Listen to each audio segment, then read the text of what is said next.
When we call you to dance at 9:30 and you pop up at 9:55 to come to dance and you have danced 5 minutes saying, we didn't get to dance. That doesn't work that way. And time management, nowadays, this is again my personal opinion that I've seen, we try to put a lot of stuff into things which are not even necessary for a normal wedding or any event for that matter. Suddenly the cake is there, but there's no knife to cut the cake. First thing is trust your vendor. Should possess is having perfect planning. And the second one would be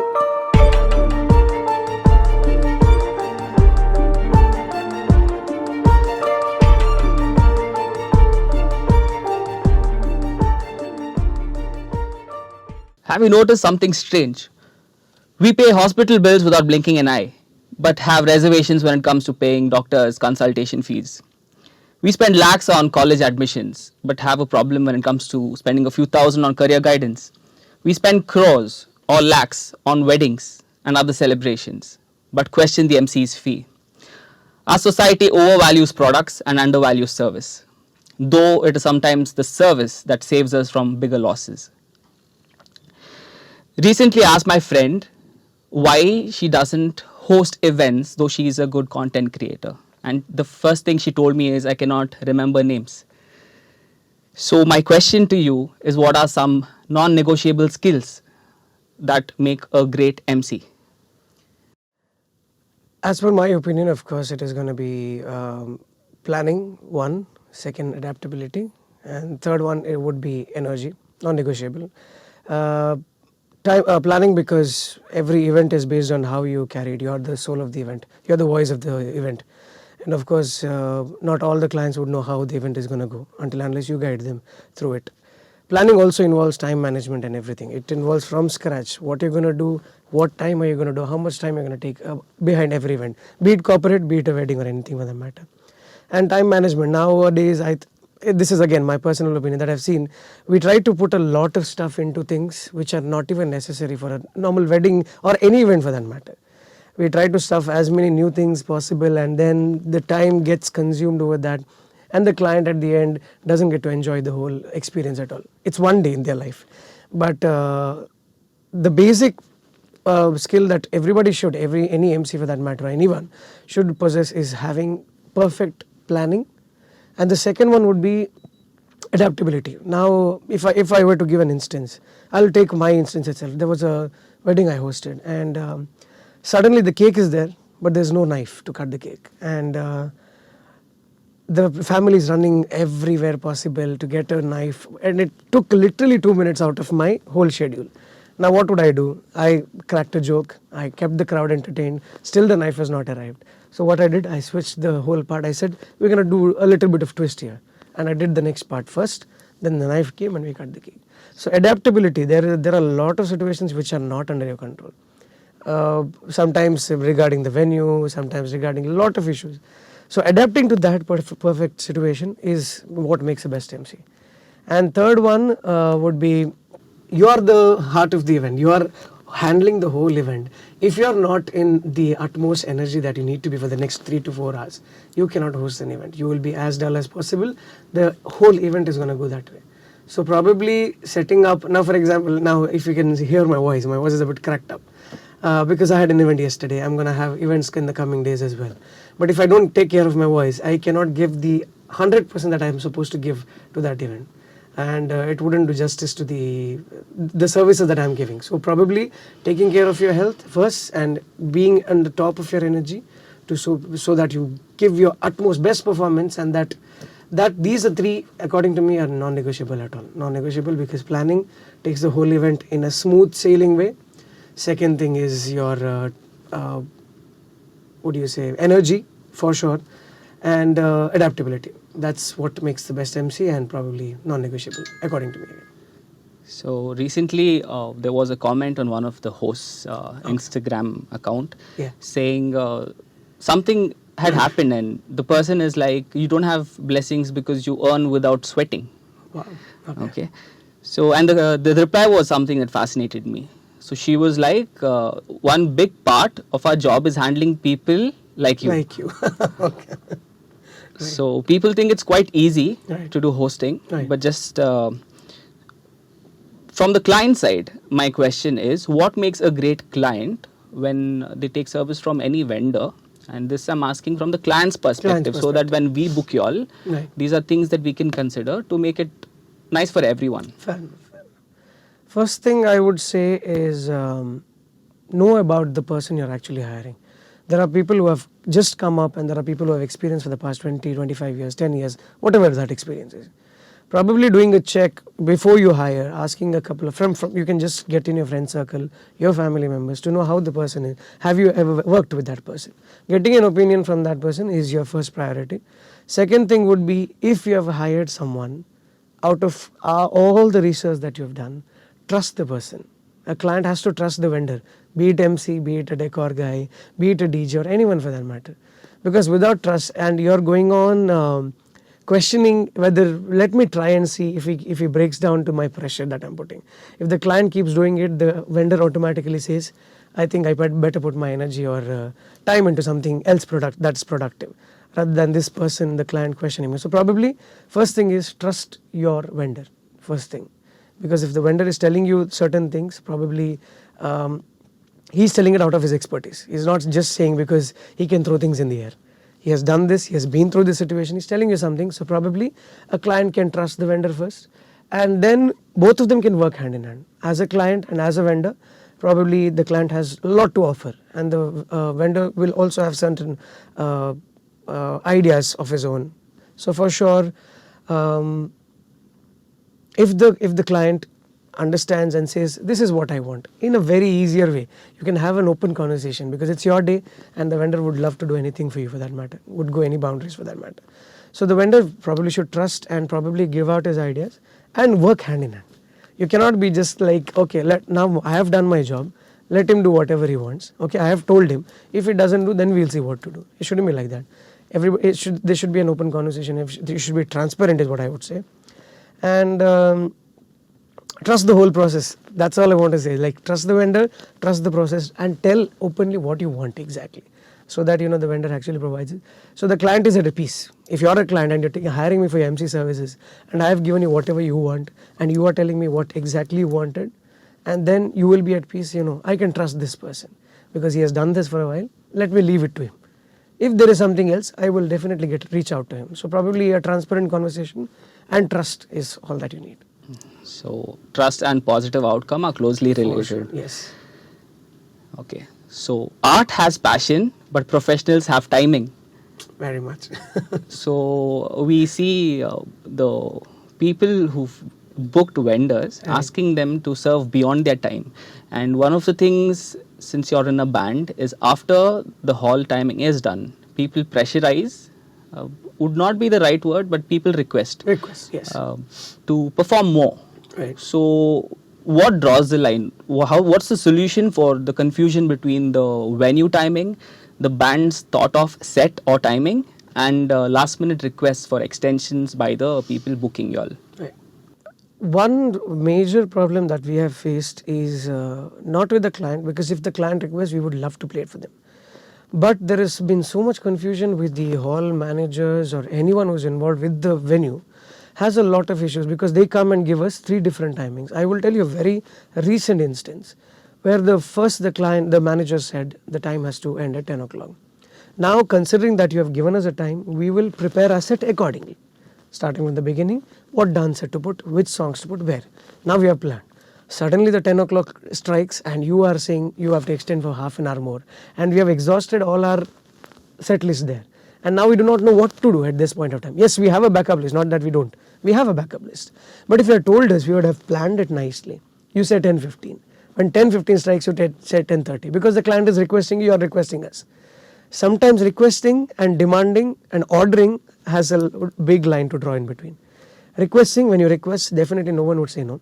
But to a certain extent. If you say 15-minute extension, yes, we'll definitely play. But we have been at a venue from 5 o'clock and you're asking us to play till 12 o'clock, doesn't make sense. You have to respect the talent, respect our time. We have respected your time. You asked us to be on time, we have come. Now you are asking us to stay 1 more hour extra, that is not going to work. So probably a conversation with, when the whole event is planned, probably a discussion with the manager, the client, the vendor. this can solve a lot of problems. And transparency, like literally, if you're telling me 10 o'clock, and I will make sure that you have the best time within that 10 o'clock. But when we call you to dance at 9:30 and you pop up at 9:55 to come to dance and you have danced 5 minutes saying, we didn't get to dance.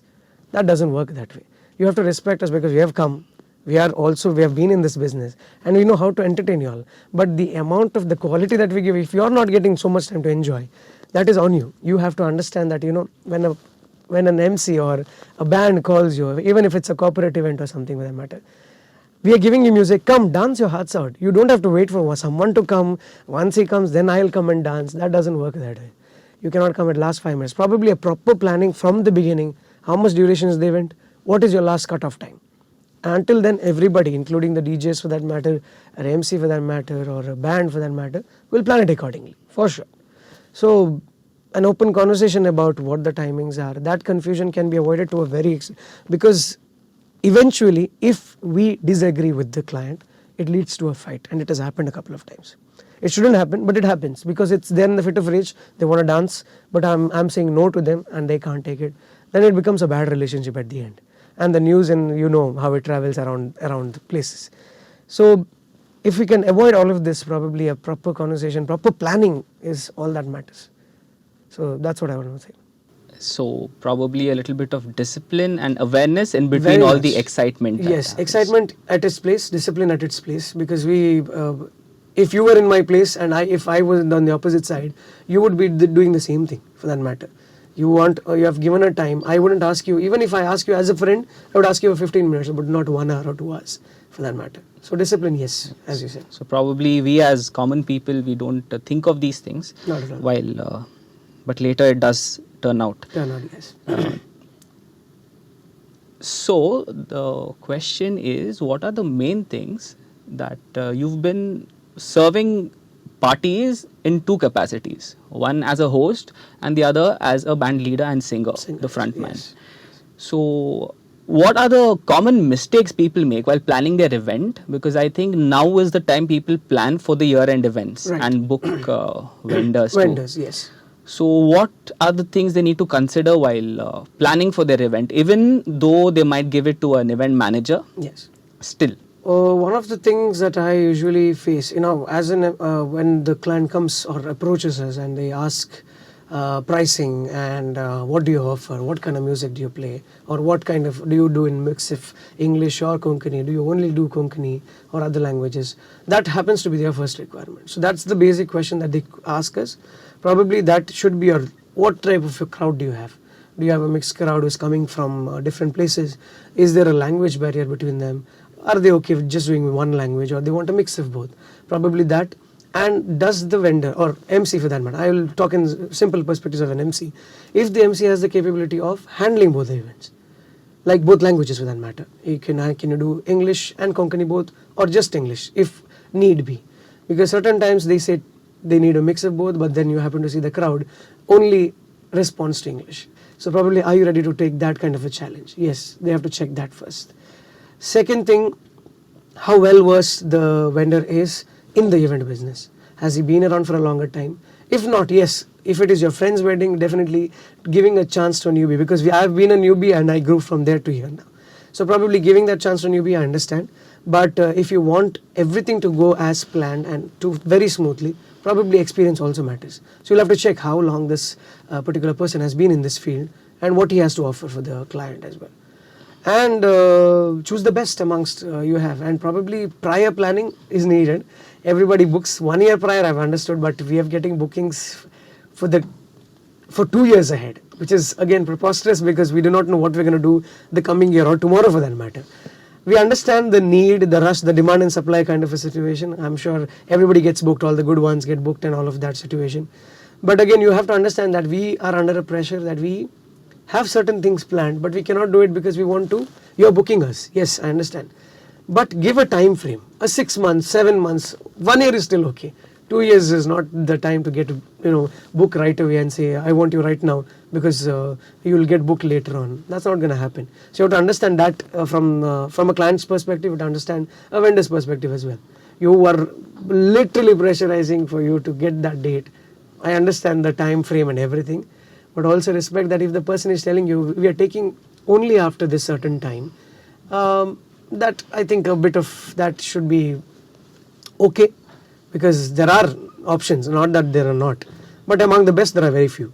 So I'm sure when you're booking me, it is in a good way that you want me to be there for your event for sure, but a time frame is what they have to maintain. When the client is when the vendor is telling you, please respect. That is all I want to say. Other than that, rest of the things I think the event managers can definitely handle, but having a checklist is very important. With the event manager, with the MC, with the decor, with the caterers, everything for that matter, corporate, non-corporate, every event, a checklist is very, very important, because when you tick off everything one by one, that gives you a relief that okay, you have done your homework, you're ready now, and now you can just enjoy the event. It's your event, you have to enjoy. This comes in both perspectives, if I am an MC or singing in the band as well.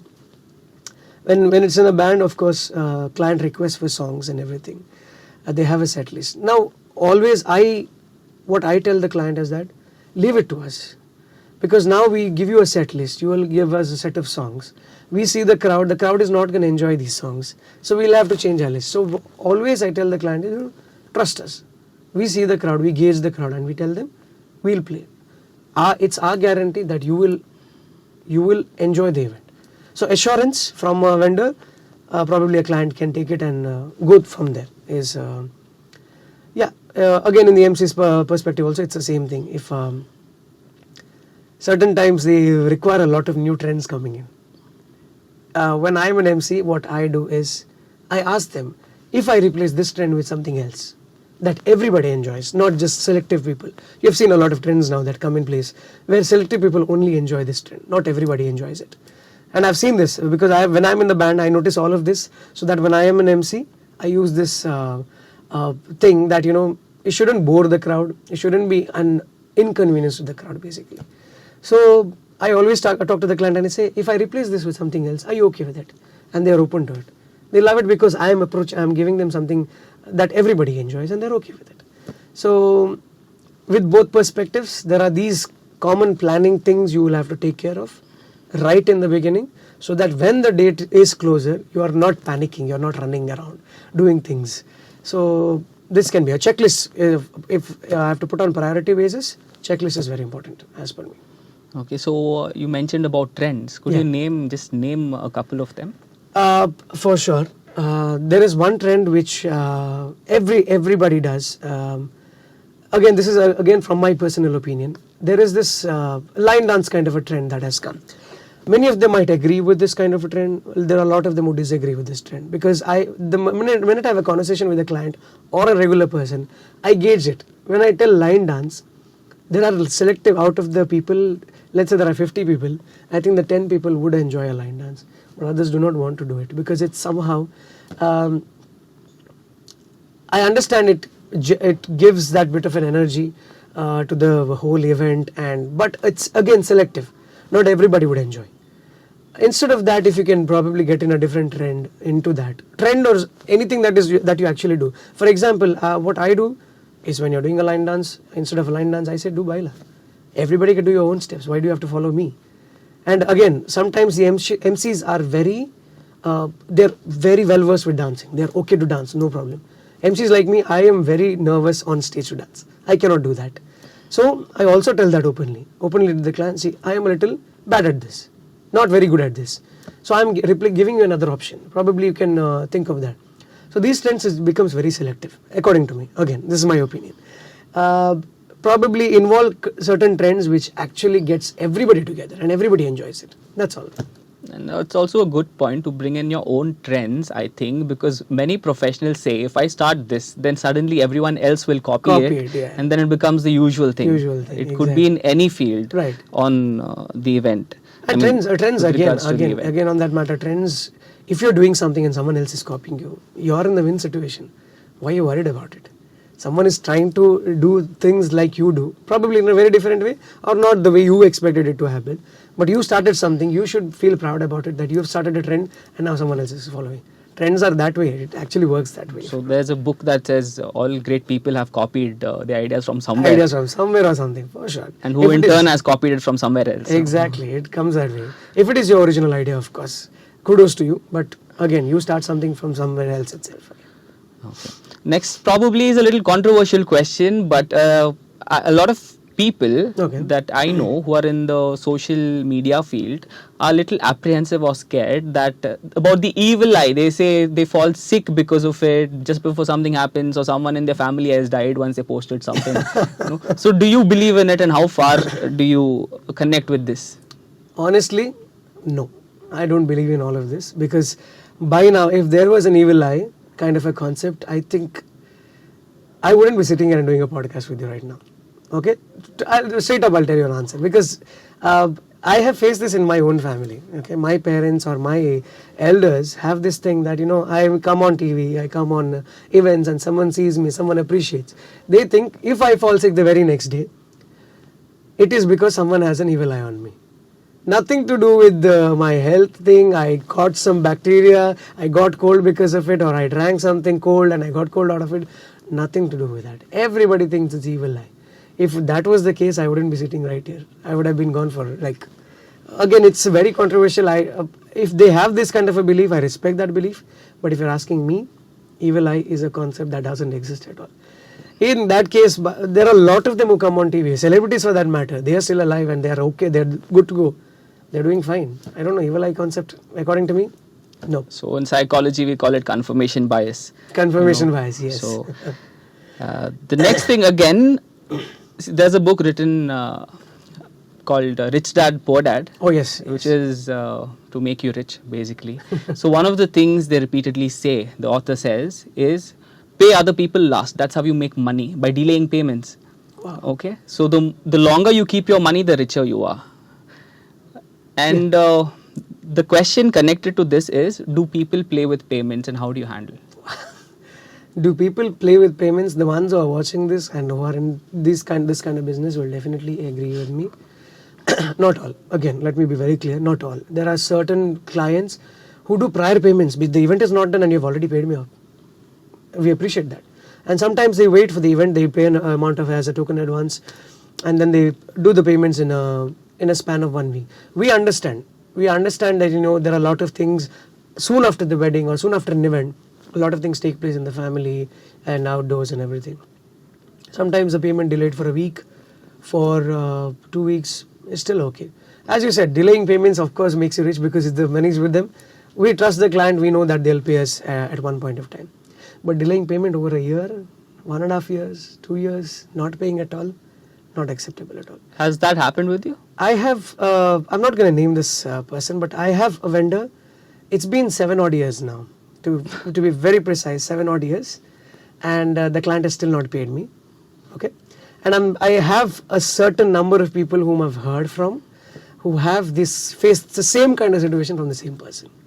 There are such kind of people as well, but there are other people who are prompt with their payments. They love the work that we do and they pay on time.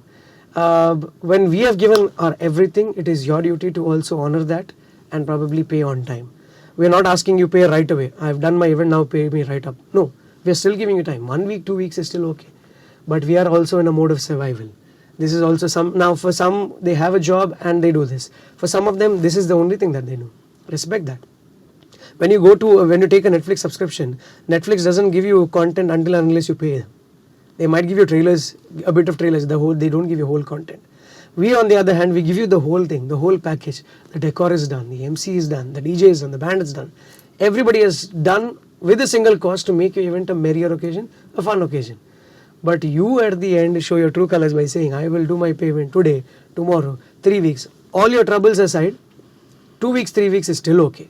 But taking a year to do the payments and us constantly following up, at one point of time we said, take it. It's our gift to you because we have tried our best and you're not listening to us. We have faced a lot of issues and I'm sure there are many people who have faced these kind of things. Again, to be very honest, there are other side as well, which I always appreciate.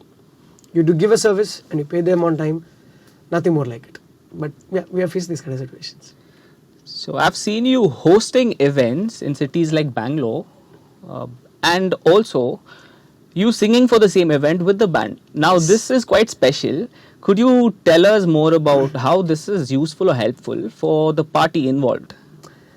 So certain clients know that I do both. Not a lot of them. They know I do MC as well, and they do know that I sing as well. Now this client's requirement is that, Rynel, I want you there.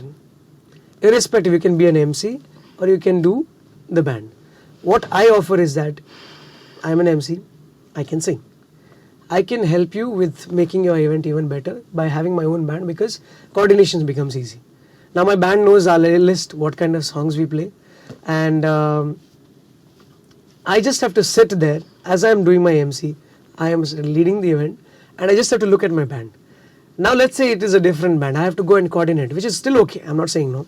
I have to go and coordinate, tell them the whole sequence about it. But here my band knows in prior what I have to do, what's the next step. And I will be singing right from there because I know the whole sequence, because I'm also part of the band. The band knows what I'm going to do, what I'll be singing. So it becomes an easier process in all together, to be honest. When I'm just introducing and the next parties have to sing, I can comfortably sing because I know my band's got my back. They'll play on time and I just have to listen and just lead. And for the crowd, it becomes a whole new thing, because I might be wrong, but I think in Mangalore as of now, I am the only one. I'll openly say it. I still don't mind. I'm the only one who does an MC and also sings with the band. There are MCs who sing as well, yes, but doing the same thing as a band and doing an MC, I think I happen to be the first one. There are others for sure. I've heard of Dr. Senek from Bangalore, who was there from Bangalore. He used to do this kind of a thing, and I got a bit of inspiration from there, because I got to know from the band scene that there was an MC who used to do MC and band as well. So among this generation or among now present times, I think it is fun because there's a challenge that comes with it, vocal stamina. I end up losing my voice because I'm doing talking, and I'm immediately going and singing. But the joy on people's face when you do an MC and they're interacting with you, and the same thing you go in a band and sing with your band as a whole, and they dance to those songs that you play, it's a different kind of a thing. It's a different joy that I get. So there are challenges, I won't say no. Mainly the vocal thing. Voice takes a toll on you, but it's all about making the client's event more fun by being with a team I'm very compatible with. My first thing as I come to the venue, I see who's the photographer, who's the DJ, who's the band, who's the decor guys. So everybody has, okay, if I know a certain set of people, I'm happy to work with them because everybody's working towards the same cause and we help each other. So in terms of being an MC and band, best combo any client can have is all I can say. Promoting, but again, that's so it's what it is. Great chemistry and less of friction that happens. Yes. Because sometimes I also see, hosts they're so keen on keeping time that they end up talking over the band performing. Very much. So as musicians, DJ is still fine because someone else is singing, and though they are work, it might be a problem there too. Right. But the audience doesn't realize. Probably even the MC doesn't realize it since you're doing both. So I think that's not a very comfortable situation for the band. It is not. Not just for the band, for the crowd as well. But one instance, there is live music going on. We don't have faders. Now DJs, when they play the music, they can when an MC asks to reduce the volume, you can put down the fader. Yes, we can stop the song, but where do you stop? You are in the middle of the song. You cannot just abruptly stop, just like how DJs do it. You talking over when a band is performing or music is going on. You talking is not going to make any sense to you because you're ending up shouting. You're having a toll on you. Second thing, what you're trying to convey is not being understood by the crowd there. If you're trying to ask them to come to the left, they are not able to hear because the band is also playing and you're also speaking at the same time. That's not going to work. So probably not talking over when the music is going on. Tell your instructions prior. Before the music starts, tell everything that you have to say. And anything you have to say in a close proximity, tell it then and there. You don't have to announce it on the mic. Because that is a major challenge. As a band, all of us face, all the bandmates, those who are in the band scenes face this, is that as an MC, if you go on speaking over something that has already been played, it becomes a chaos. You feel like you're in a market kind of a situation. It becomes noisy. Nobody's understanding what you're trying to say. I think we can start from somewhere by stopping this practice. Give all your instructions right before the music starts. Probably it's like poking an artist when he is busy painting. Exactly. I think the best way to put it. Exactly. And regarding the chemistry too, my brother and I are musicians, so Yes. he just gives me an eye contact and I understand whether to stop the song, continue the song, or Continue the whatever. song. Whereas the Exactly. other musicians around me are confused As to what because we happened. don't talk. It's just gestures. Okay, and it's very natural. So I think the same happens here as well. Exactly. Now, the first thing that comes to your mind when I say something, okay. These sentences, your favorite food. Biryani. Okay. What is one skill or trait that you feel every person should possess? I would say be humble, be grounded. Your favorite sport? Cricket, any day. The most cherished memory you have in your lifetime? Yet.